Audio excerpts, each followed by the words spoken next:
Selamat sejahtera, nama saya Tokingi, nomor metrik 261343. Sekarang saya akan membentangkan cadangan penyelidikan saya yang bertajuk Kesan COVID-19 terhadap restoran Jepun di Sungai Petani Kedah. Bab 1. Pengenalan. Dalam pendahuluan, ia menerangkan sektor perkhidmatan merupakan sumbangan yang terbesar kepada KDNK. Oleh itu, penyertaan pengusaha dalam sektor perkhidmatan makanan dan minuman telah meningkat.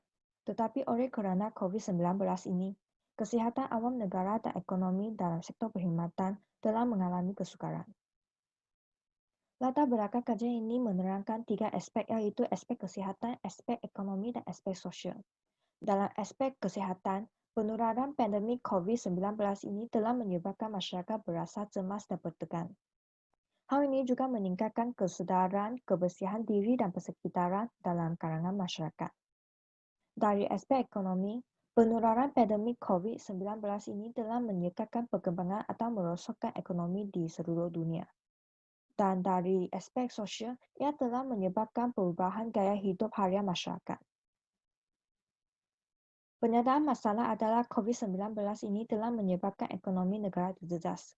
Perniagaan terpaksa tutup semasa PKP, pendapatan perniagaan terjejas, dan pengusaha terpaksa membuat perubahan cara beroperasi bagi mengekalkan perniagaan mereka. Oleh itu, persoalan kajian yang pertama adalah apakah kesan COVID-19 terhadap restoran Jepun di Sungai Petani Kedah? Kedua, apakah cabaran yang dihadapi oleh pengusaha restoran Jepun dalam pandemik COVID-19 di Sungai Petani Kedah?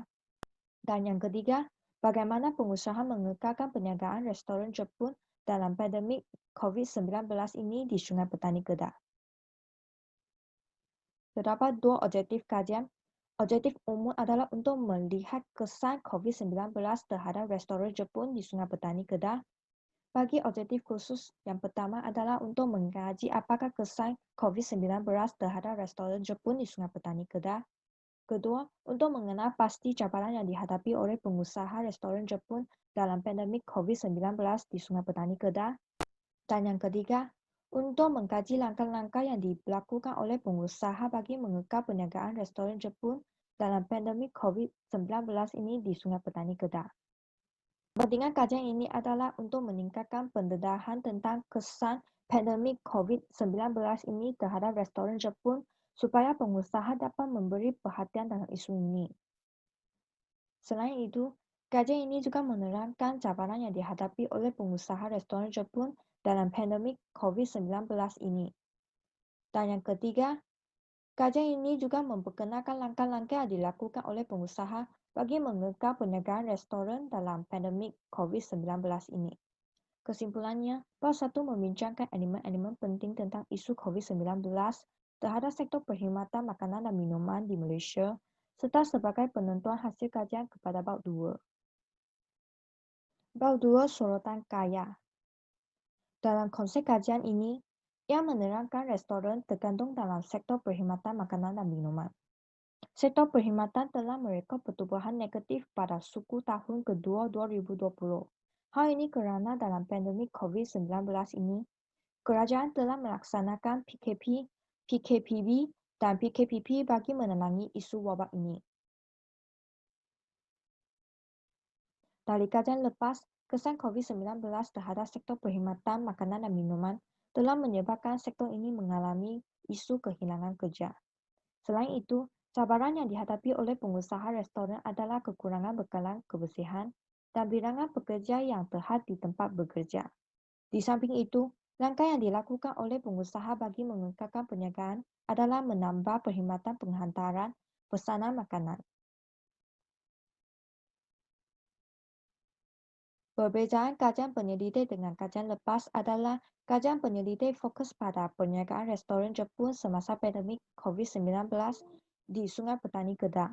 Manakala kajian lepas fokus pada sektor perkhidmatan restoran dan perniagaan semasa pandemik COVID-19 atau umum di Malaysia atau luar negara. Kesimpulannya, bab 2 ini adalah untuk mengkaji kajian lepas sebagai kesinambungan panduan dan idea bagi kajian penyelidik. Bab 3 Metodologi kajian.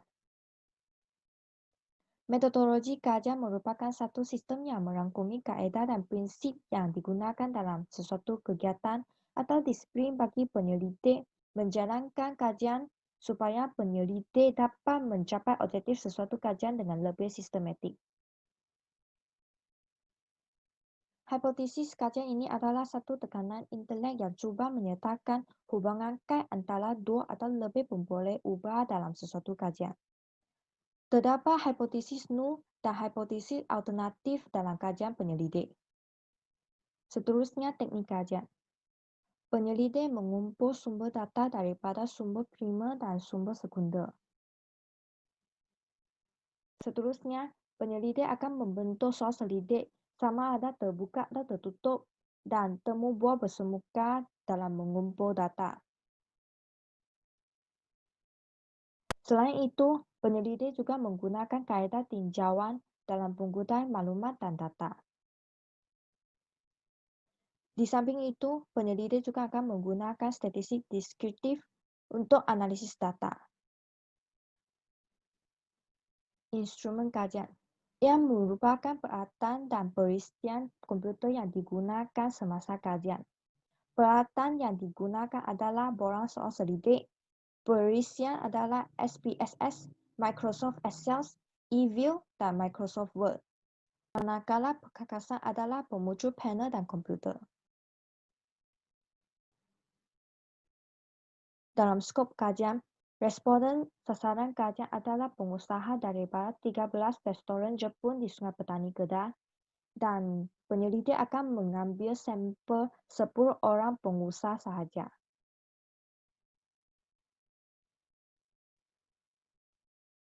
Bagi kawasan kajian, penyelidik memilih Sungai Petani Kedah sebagai kawasan kajian.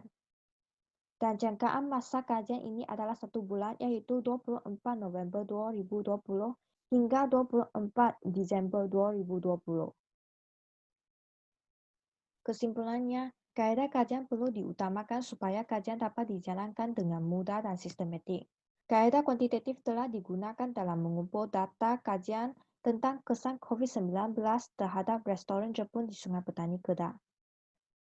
Oleh itu, dari bab 1 hingga bab 3 merupakan kajian proses yang sangat penting bagi meneruskan bab yang seterusnya. Itu saja daripada saya. Sekian, terima kasih.